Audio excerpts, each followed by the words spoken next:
আমি আমাদের সম্মানিত অভিভাবকদের বলবো, আপনারা যখন মসজিদে যান, আমাদেরও খুব ইচ্ছা করে মসজিদে গিয়ে আল্লাহর সামনে দাঁড়াতে। আমরা একটু দুষ্টুমি করি বলে আপনাদের মধ্যে অনেকেই আমাদেরকে মসজিদে নিয়ে যেতে চান না। কিন্তু এখন থেকে যদি আমাদের মসজিদে যাওয়ার অভ্যাস গড়ে না ওঠে, তাহলে কিভাবে আমরা একজন সাচ্চা নামাজি হব? তাই আপনারা যখন মসজিদে যাবেন, আমাদেরকেও সঙ্গে নিয়ে যাবেন।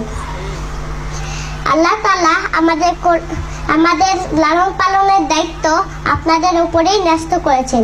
আপনারা যেভাবে আমাদের গড়ে তুলবেন, আমরা সেভাবেই গড়ে উঠব। আমরা শিশুরা কিন্তু আল্লাহর পথেই চলতে চাই। তাই শুধু শাসন নয়, আদর দিয়ে, ভালোবাসা দিয়ে এবং একটা সুন্দর পরিবেশ দিয়ে আমাদেরকে আল্লাহর পথে পরিচালিত করুন।